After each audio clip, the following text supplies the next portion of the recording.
Hey, thank you for tuning in to another edition of the Business of Fun podcast. It's me, Dave Wakeman. How's everybody holding up? Today is election day as I'm going to put this podcast out. If you live in America and you have not voted, please do look at it as the price of admission to listening to the podcast episode that I'm about to drop out into the world. My guest today is a guy called Greg Githens. He is a strategic thinking coach, and he came to me because he works with some things around project management, but the topic of strategic thinking was something I thought would be very, very relevant to people right now. Greg's great. We talk about all kinds of stuff about ambition, legacy, his practice of developing micro skills over and over again. We talk about credibility. We talk about using social media. We talk about how to see around corners, metacognition, focusing, diagnosis, policy, action. We talk about one of my favorite books, which I should put in the show notes and share with you, Good Strategy, Bad Strategy. Greg was great. This was an awesome conversation.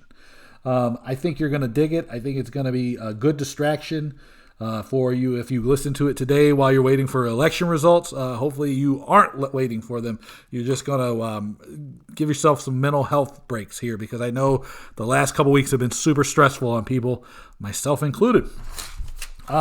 Make sure you check out what I'm up to. I do a newsletter called Talking Tickets. You get it each Friday in your inbox. You can get it at talkingtickets.substack.com. It is my way to share my ideas around live entertainment, sports, business, concerts, tickets, everything and more. So talkingtickets.substack.com. Make sure you check out my friends at Booking Protect. Just had a great conversation, probably like a 3-hour talk with Kat Spencer the other day about some work she's doing, some stuff that's going on. But check out Booking Protect. They've got a new redesigned website. It's at bookingprotect.com. Tell Simon, Kath, everybody, tell them I said hello. There was a great article just put up with like some of the new trends and new ideas that are exposing themselves as we're continuing to work through the coronavirus. Check it out. Right? So check that out, bookingprotect.com, the new redesigned website. Very good. Go over to the We Will Recover website. That's wewillrecover.live. That's a project put together by the guys and girls at Activity Stream. Awesome people if you don't know them. Einar, Martin, and the entire team are fantastic. So check them out, wewillrecover.live. Do that. Again, my guest today is Greg Githens. You can check Greg out at his email or on LinkedIn, Greg Githens. He is also on Twitter at Greg Githens. And he said he's going to share his email address with you at the end. But this is a really great conversation. I think it'll be something to hold your attention. It'll give you something new, a new way to think about strategy and strategic thinking. And it's something that's very, very important for all of us to look at right now. So without anything else from me, here's my conversation with Greg Githens on The Business of Fun. I want to welcome Greg Githens to the Business of Fun podcast. Greg, how are you today? Oh, super, Dave. Thanks for asking me in. Oh, this is going to be a lot of fun because you talk about something that I know that I moan and prattle on about constantly, which is strategy and strategic thinking. And since we are in the middle of a pandemic that has no sign of ending anytime soon, I think being strategic in your thought processes is probably more important than ever. But people have heard that from me for years now. So could you give us a little bit of your background, because you have a different background than most people, because you're largely in the area of project management when you think about strategy. Is that right?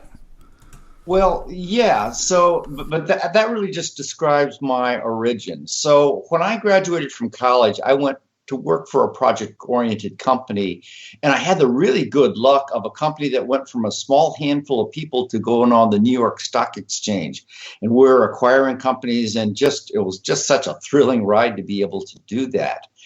Now, one of the things that I run into when I talk to project people is that they work in organizations that have too many projects for the resource base, and they find themselves getting in trouble because they can't align those projects in different kind of ways. Then the other big thing, and I think this is important to note, and it's the reason why I wrote my book, How to Think Strategically, is a desire to help people get promoted. Sometimes when I'm out on the platform speaking to groups, if I want to get their attention, I'll just say, I'm here to help you get promoted, to get you a bigger salary. And they go, woo, all right. I have found over the years that if you talk about money and money being able to flow into someone's pocket, that usually gets people's attention. Yeah. Now, what's interesting then is you talk about going in and helping organizations that have too many projects. And it causes the problem of you can't really make any, you end up making unwise decisions, I think I would like to put it as, because you're so overwhelmed. At least that's my impression that I get. As somebody who works with organizations like that all the time and knowing the environment we're operating in, how do you help people clear through the clutter, I think is the way I'd want to put it, because I think right now people are overwhelmed. I mean, people are just overwhelmed in general because we were overwhelmed with stuff to begin with. But right now where there's really a struggle to find a correct direction, how do you help people, get a start and focus on clearing up some of all these projects so that they can focus on maybe one or two that are going to move them forward strategically? Well, you just said the word that is so key, which is the word is focus.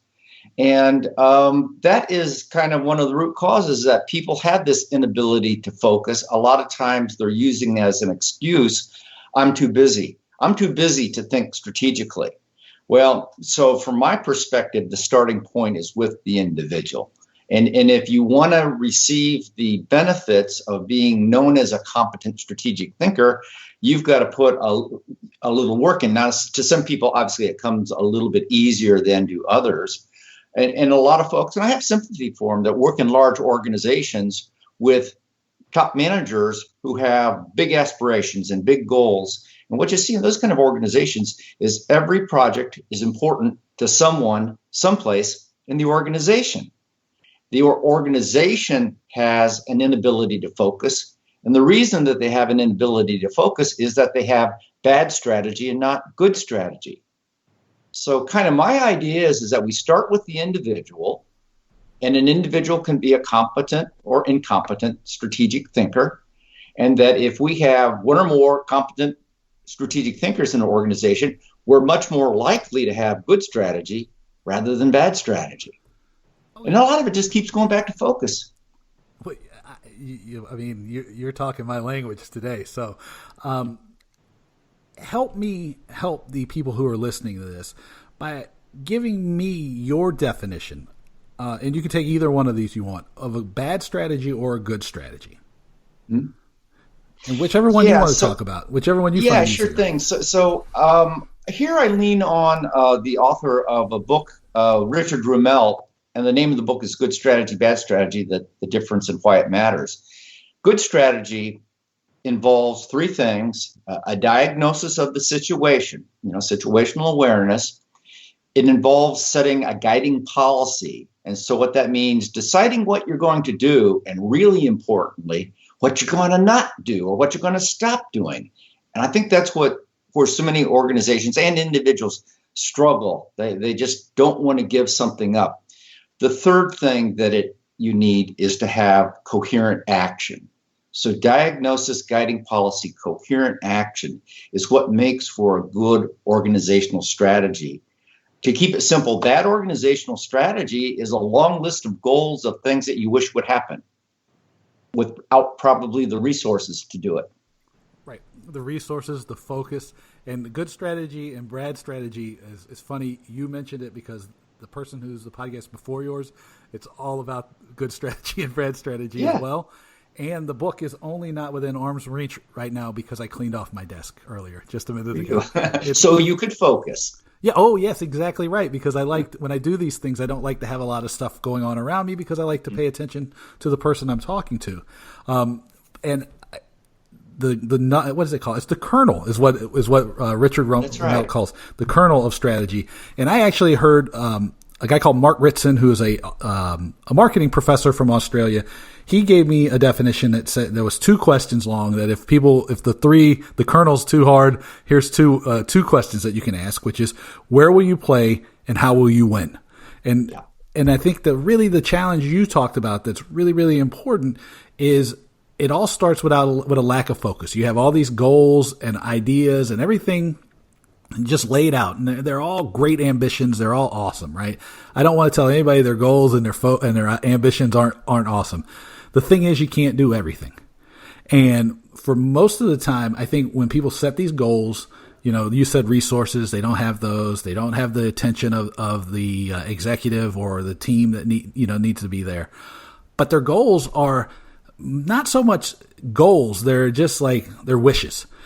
Yeah. Do you have a philosophy on helping people set goals that are actually meaningful so that when they take this concept of good strategy, they put them, they can put it to work? Because I think that for me, at least, and this might be, I'm way out of bounds. And if I am, you just reach through and smack me. But goal setting, I think, helps alleviate a lot of that, because I think and understanding how to set goals effectively is a big part about focus. Or am I wrong? Yeah. Well, it is. It is, but so first off, goal setting is really good and valuable, and everybody should have an appreciation of goal setting. But here's your basic rule: goal setting is not strategy. You need strategy before you set goals, and that's the way that I look at it. So you're offering good questions. Here's a question to ask in any given organization that can help stimulate the whole conversation and thinking about good strategy. And here it is. What's the biggest challenge your organization faces that you can do something about? What's the biggest challenge your organization faces that you can do something about? You'll have people with different opinions about that question, as you would expect. But through effective conversation, you can come together, and then I call the answer to that question the core challenge. And once you know the organization's core challenge, now you can start going about designing a strategy that really moves the needle. And you should be doing all of that stuff before you start talking about what your individual goals are. So this brings in another area that I talk about in my book, and it's well covered by other kind of people, which is the way we have cognitive biases. Individuals tend to narrow frame. They tend to focus on what comes to their mind immediately, and they tend to neglect ambiguity. So naturally, people fall into goal setting. And again, I'm not saying anything's wrong with goal setting, but I'm just saying that you're not thinking strategically if you're allowing yourself to drift into goal setting. So what I want to help people do is learn how to step back and see things very broadly. What's going on with the economy? What's going on with technology? What are all of those weak signals? And this is a key. What are the weak signals in the pockets of the future out there that are going to end up changing the industry in some sort of way so that you can thus get your organization to better fit the environment now and where it's going to be? Those are the kind of questions, and that's the kind of thinking that makes for a good, competent, strategic thinker. Now, you brought up this idea of weak signals, and yes. I think Peter Drucker called it the future that's already occurred. And this is something I talk with people about all the time, and I'm curious. This is for me. Forget everybody that's listening. Mm-hmm. You're just going to benefit from me asking Greg something about how I want to learn about, which is, how do you help people see these things that have already happened? How do you help them pull back the blinders? Because I think, like we talked about before, your focus gets muted because there's so much stuff going on around you, and there's so many things that are really, really important, but we miss them because we're just overwhelmed, or we just don't recognize them as trends or patterns that are going to have an impact on our business. Yeah. How do you help people develop that skill? Because it is a skill. Yeah, it is. So I just finished teaching a 2-day seminar titled How to Think Strategically. And I did this any number of times within the seminar. We might have a discussion or a presentation or something, and I'd stop and I'd say to the audience, did you notice anything interesting? Did you notice any patterns? Did you notice any anomalies? Do you notice anything remarkable? And that's it. Those are my questions. And I sit there and just wait. So here's the rule. And it's a pretty simple rule. A strategic thinker is always looking for interesting things. You're always looking for interesting things. And I describe a lot of micro skills of strategic thinking. Actually, there's 20 of them. For example, that's sharpness. A strategic thinker is sharp. paying attention to the weak signals, the discontinuities that are out there. They're just very perceptive. So that's one part of strategic thinking, looking for interesting things. Yeah. It is such a simple thing, right? It's, because I think a lot of times when people think about strategy, right, and this goes back to the good strategy, bad strategy idea, I think people want to they want to eliminate all risk is, I guess, the way that they want to do it. Mm-hmm. And one of the best ways that I've developed and I've learned to make bets on myself is to like notice these interesting things that you point out and then guessing, or, I guess it's better than a guess, but, just taking a look and being like, I think this is what's going to happen. And then following that thing along, because over time, it gives you, at least to me, it gives you a little more confidence when you are looking at these trends and these ideas that are starting to poke their head up and have an impact on the world around you. So that like the next time you see one, you go, oh, hold on a second. I've seen this before. Because really, and this is the question here, it's one of the great things I think to become a better strategic thinker is that pattern recognition idea. And I think that people, they get trapped in this idea that the patterns only exist in one area or only in their one siloed portion. And my hypothesis has always been you can see these patterns develop everywhere. And one of the smartest things you can do, one of the wisest decisions you can make is look at the patterns that you're seeing going on around you and ask if they apply to where you are and or how to apply them. But I'm curious about how you, or if you do, or how you teach people to see the patterns and understand how the patterns apply to them. Yeah. Well, not so much that, because I think the human mind is a natural pattern recognition machine. I think in general, people are pretty good about that. So an important part of strategic thinking is sensing those little weak signals and making sense out of them. And sometimes we're fooled by patterns. We're fooled by little pieces. So the mind is also really good at making up stories that turn out to be false, evidence, conspiracy theories. And that's one of the things that also we have to be aware of. So all of us are kind of guilty of certain kinds of cognitive biases. So one of the most important of all the strategic thinking micro skills is called metacognition. Metacognition is your ability to just know what your skills are and what your knowledge is and what your feelings are and what your cultural references are, and then to make corrective action. So, am I being overconfident? Am I being underconfident? And I think those are some of the things that combined with a healthy kind of skepticism help us to try to see what we're trying to do is see reality a little bit more clearly. And my argument would be that the people and organizations that can see reality more clearly than others, advantage flows to them.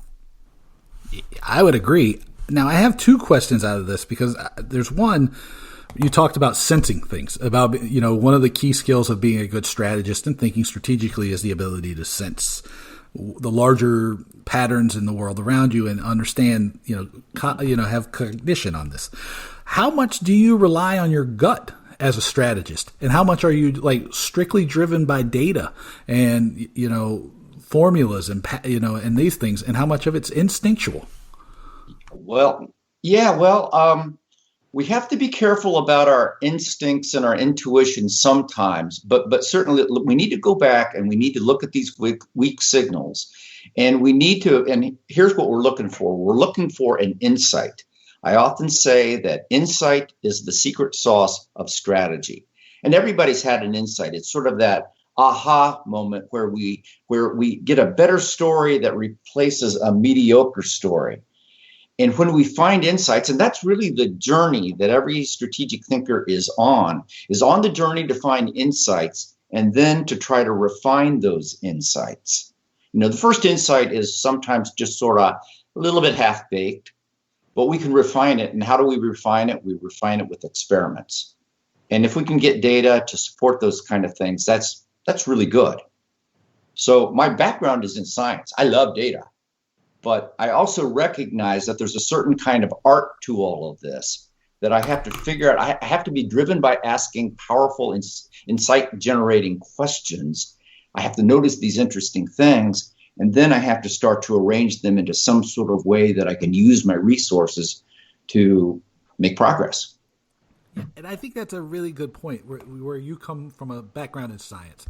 One of the things that I try to really bring home for people is if you ask a question or if you make if something doesn't work, because it's not a mistake, you're testing a hypothesis. I go, the only reason I'm right about so much is because I am so wrong so often. You just either don't see them or you forget because you see the successes and you go, oh, that's so great. And so that's like a really, really great point, is that look at it like an experiment and not as like an all or nothing bet. Because if you experiment, first off, to me at least, it allows you to limit the downside, right? Because you don't go whole hog into something right away. You test the thing, so you gain data on as you're going. I mean, that's such a huge, huge thing. But I wanted to jump back to that second question before I forget it, because I'm really good about forgetting these really good questions that I wanted to have. And it's when you were talking about metacognition, and it says, you were talking about knowing what you know. One thing that I think I want to ask you about is sometimes we have blind spots. That's the full stop. And, how do we develop that skill a little bit better? Because I think sometimes it's easy to understand what we know or what we don't know, but we still can't see our blind spots. And those can be really, really difficult for us to overcome. And they can cause us challenges when we're trying to act strategically or improve ourselves, or as you were saying, make more money for our career. Right. Well, the easiest answer to that is to find a thinking partner, someone who can see your blind spots easier than you can see your own. I'm like you, we're human beings. That's the essential nature of being a human being, is that we're flawed in that we overlook things and have blind spots. So often our thinking partners, and this gets to issues of trust and other things, they can see before we do. One of the things that I do as a consultant is I help organizations have better conversations about their strategy. And what's involved in those conversations then is often this, thing of, I can see this or you're overlooking that, and trying to come to some agreement. Again, it's back to sense making and trying to see reality more clearly. One other quick idea I'll offer to you, and I describe this in my book, How to Think Strategically, is I use the shoulder angel ideas. It's to imagine on one shoulder you have the shoulder angel of sharpness, and the other shoulder, it's the shoulder angel of dullness. So the dullness shoulder angel is always whispering in your ear, you've been successful in the past. You don't need to worry about this kind of stuff. Nobody's going to notice it if you cut a corner, something like that. And the angel of sharpness is always encouraging you to put a little bit more mental effort into it and to challenge your own mental models and challenge your own assumptions. So I like to think of that as a little bit of an internal tension or internal battle with the shoulder angel of sharpness and the shoulder angel of dullness trying to whisper in your ear and get your attention. Yeah, I'm going to show and people who are listening won't be able to see this. But so during this time, I coach my son. He's 10, his soccer team, and the guy who's on the other coach with me, I was telling him I'm taking getting a certificate in marketing strategy, while I'm not traveling and doing stuff. And he's like, well, you could write the book on marketing strategy at this point. And I go, well, that's not true, but I thank you for thinking of that. But here's like all the notes I've taken from just like the first 3 classes. It's like a whole notebook full of things. So this idea of the sharpness angel, it really does stick with me, because I think that we, if we're not careful, and this is, something I always am pushing myself, we think that we know everything, and that like things are just like set in stone. And the truth is that nothing's set in stone, and that we're always moving.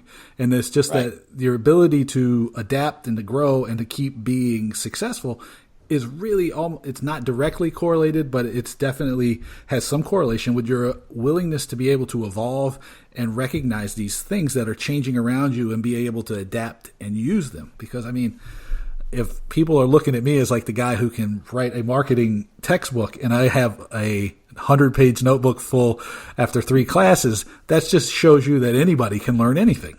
I mean, and that's like one of the keys to being successful as a strategic thinker, I think. Oh, yeah. Yeah. Now, one thing I noticed from doing some research on you before we got started, too, was that you talk to people, too, about, and you've mentioned this a little bit, but I want to get a little deeper understanding of how you put this, is that you work with people to create a personal brand around being more strategic. People hear a lot about this personal brand. I think they have a skeptical eye on it sometimes because some of the people who are using it poorly, to mean that, like, I'm just going to be a blowhard. What does this mean? Because I think probably the audience for this podcast right now are thinking about how to insulate their career, maybe take a step in a different direction, maybe add something to their toolbox. As a coach and as a teacher of this idea of personal branding around being strategic, what kind of action items or tips can we give people so that they can maybe do something that if they heard something here, they can take action on it? Yeah, I really do believe that personal branding is so important, and you need to recognize that it's different than a reputation. A reputation is assigned to you by others. A personal brand reflects where you want to go. So one key word and idea is thought leadership. You have to be able to be recognized as being a thought leader in some sort of area.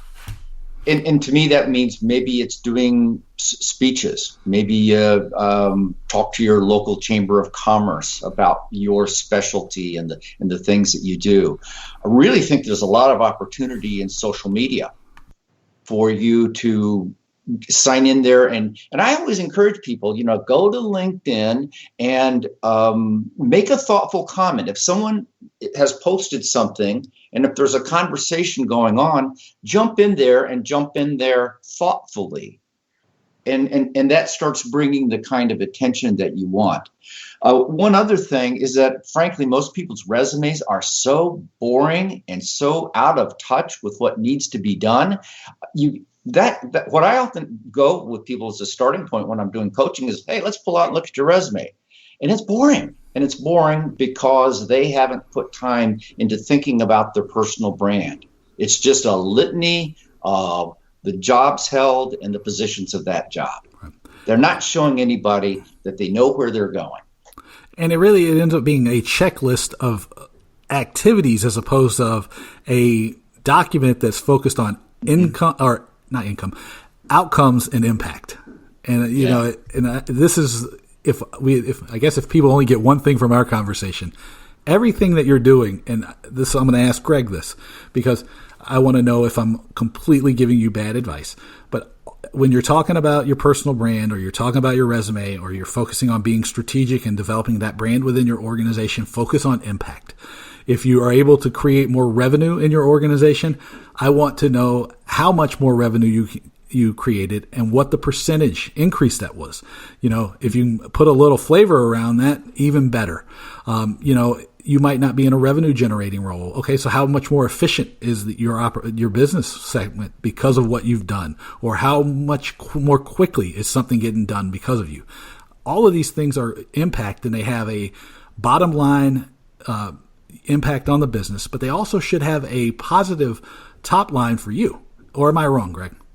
No, well, I think having numbers always improves your credibility with your audience. So if you can support your claims with some good evidence, it's certainly stronger. Along the same lines, what I tell people is to think about your proud moments in your career, because maybe your proud moments in your career has been coaching and mentoring other people, and that may not have a quantitative expression of that. But think about your proud moments. Think about the stakeholders that you have, and think about how you have expressed benefits for those stakeholders. And so what we're trying to do is tell a story. And interesting, and this is also a micro skill of strategic thinking, we're trying to tell a story about the future. And the future is big enough and roomy enough that people can say, wow, that person shows that they are thinking in such a way, behaving and acting in such a way that they're accomplishing things that move the needle. Yeah, I mean, I like the way you put that because, I mean, I guess probably being a marketer, I'm focused on money most of the time. Yeah. But, it's impact, right? No matter how you get around it, it's impact. It's like, I don't remember what is it that the guys talk about, like sliding into the end of your life, like a beat up old car. But that's what you're trying to do. You're not trying to just get through the day. And if you are, maybe you're doing the wrong thing is the way, or maybe you're, in the wrong organization, because you should be having an impact. And, I'm fortunate. I get to go talk about change a lot. And I tell people the most incredible thing about change is the fact that it's like, it's going to happen anyway. So the only thing that you have to be courageous about is like figuring out how to take advantage of it. And the thing is like most people spend so long holding on so tightly to the status quo that they miss the opportunity, because once people start seeing positive things coming, they jump on board. It's like it's pretty amazing most of the time. Or they don't, and you go, well, that sucks, but you go somewhere else, somewhere better. At least that's been my experience. Yeah. So, Dave, you just said something that was very interesting to me. So remember, I said a strategic thinker is always looking for something that's interesting. Okay. So you used the word impact, and that caught my ear, because another one of the strategic thinking micro skills is the micro skill of ambition.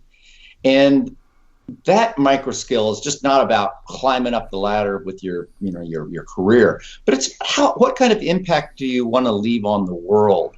It's around what's the legacy that you want to have. I was coaching a CEO client of mine not long ago, and he's got about 3 more years left in his tenure. And I said, well, what do you want your legacy to be as CEO of the organization? And I provided a couple of suggestions to him. So anyway, here's the connection of what was interesting with you talking about impact. I practice micro skills on a 20-week rotation, and the micro skill that I'm practicing this week is the micro skill of ambition. So in this particular week, a big part of my time, when I have a little free time, take a walk or whatever it is, I sit back and say, what impact am I trying to make? Well, let me ask you, you said, so you practice your micro skills on 20-week rotations. Why 20 weeks? Well, because there's 20 micro skills. So 20 by 20, like a grid. Yeah. So what I'm doing is the name of this is the Ben Franklin technique. It's something I appropriated from our founding father, Ben Franklin. He had something that he called the 13 virtues, and you can go and look this up. And every week he would devote towards practice of one of those 13 virtues. And he said in his autobiography, close to the end of his life, he says, I never became a perfect man, but I became much improved because I've done this. Well, I've been practicing this for a while, and here's something I'll invite you, Dave, and any of the listeners here who are on LinkedIn, which is virtually everybody, right? I have a group on LinkedIn called Practitioners of Strategic Thinking Micro Skills. And this group of people, we move through the 20 micro skills in a synchronized kind of way. And this week's micro skill is ambition. And it's just the idea that, hey, some weeks I do pretty good at it, and some weeks I am awful at it. But when you go through a few of the cycles, all of a sudden, here's what you're doing. You're getting good habits of mind. You're training your mind to think in a different kind of way. And this is not a real onerous kind of process. Again, if it's only 5 minutes a week that you're thinking about that micro skill, it's better than nothing. And I mentioned some of the others, already. Ambition, sharpness, metacognition are a few of that I've already mentioned. They're not particularly hard. You just gotta devote a little energy towards it. Well, isn't that the thing about, like, your life is all about where you put your attention? And so, like you said, if you put 5 minutes on a micro skill every week, in 20 weeks, you've put, what's that? That's 20, that's 100 minutes. That's 90, that's almost 2 hours that you dedicated to improving yourself that you may not have been doing before in a concerted, focused way. And I tell people all the time, I go, the ability to improve yourself rapidly it doesn't take a lot of time. It really, a minute or two a day, right? Because it's like, how do I improve my prospecting skills, right? People call me all the time. They go, well, how do I get more business? I go, well, you got to get better at prospecting. Well, that seems so overwhelming. I go, here's what you do. You email 3 people that you want to talk to or can provide value to. You call 3 people, right? Every day. what does that take you? 5 minutes, if that, right? Over the course of a week, that's 30 people. In a month, that's 120 people. If what would happen if you talk to 120 people a month? I mean, it's not hard. It just takes 5 minutes a day. That's it. That's right. I mean, the same just with bite these off things. little chunks. Oftentimes we make these things out to be so daunting, and we use it as a reason for not taking action. Yeah. So I'm absolutely buying into your idea there. Yeah, I mean, I think it's just that we have gotten so comfortable being distracted by everything. And, there's just so many distractions, right? You were saying, we were talking about joking before about how I cleared off my desk before we did this so I could focus on you. But it's true. It's like if you aren't focused, then you are pulled in 10 different directions at once. And you know what you're going to do? None of those things well. It's like sit down, focus on one thing, get it done, move on to the next one. At least that's my philosophy. Am I 100% perfect about that? Absolutely not. Yeah. Take that all with a grain of salt, but I try. And that's the most important thing. Yeah. Now, Greg, where can we find you on the internet? Okay. Well, my website is strategicthinkingcoach.com. So that's all one word, strategicthinkingcoach.com. You can find me on Twitter, where my handle is @Greg Githens. So GregGithens. I think if you put Greg Githens into any Google, I'm all over the place. I write, I talk, I speak. I've been working on that part of my personal branding for several decades now. But that's one way. My email address, so it's Gregory. My middle initial is D, and my last name is Githens, Githens. So that's all one word, @cs.com. There it is. Well, Greg, I want to thank you so much for taking the time to do this, to have this conversation with us today. I thought it was awesome. I think people are going to learn a lot because the strategic thinking thing is more important than ever. Mm-hmm. Thank you, Dave. It's been a pleasure. What did you think of my conversation with Greg? Send me a note and let me know. It is dave@davewakeman.com. Check out my website. It's new and improved. I've been reworking it, cleaning it up, getting rid of some of the bugs and some of the garbage that was holding it back. That's davewakeman.com. New redesign. It's fancy. All right, check it out. My blog is there. I'm going to be adding some new stuff back with a calendar, all kinds of great stuff. But keep it bookmarked. Check it out. I try to post something on the blog almost every day. Make sure you connect with me on the social medias. I'm on LinkedIn. You can just search for me, Dave Wakeman. You can also follow me on the Twitter. That's @DavidWakeman, where I will share some crazy ideas probably. Make sure you connect with my friends at Booking Protect. That's the bookingprotect.com. The Booking Protect Instagram feed is being run by a great guy named Kieran, who's doing an awesome job of posting some interesting quotes, pictures of live events, stuff to keep you really in the right frame of mind and motivated and reminded about how awesome going to shows and concerts and events are. But check out Booking Protect, the great blog with new ideas on revenue, recovery, technology, all kinds of stuff. You can find it at bookingprotect.com. Make sure that you check out the We Will Recover website. That's wewillrecover.live. It is a project started by the kids at Activity Stream. Anar, Martin, the whole team, dedicated with about 20 organizations from around the world to help you find ideas and ways to recover from the pandemic. So check it out, wewillrecover.live. Hey, check out my newsletter. Each Friday, it's Talking Tickets at talkingtickets.substack.com. It is about live entertainment, tickets, the business of entertaining folks. Also, I do a strategy news and marketing newsletter on Sundays called The Business of Value. You can get that at businessofvalue.substack.com. And I talk about strategy, money, marketing, all kinds of great stuff. So check those things out. Let me know how you're holding up during the pandemic. You can always email me, dave@davewakeman.com. I'd love to get your newsletter, your emails and your letters and your comments. Don't feel like you have to go through this alone. Like I said at the start, the last week or two have been kind of tough on me. I mean, like I had to get my head right. It's a grind. And we'll get through this thing. We'll get through this thing together. But don't feel like you got to go through it alone. Hit me up. Let me know if I can be even just a friend to talk to or a shoulder to cry on.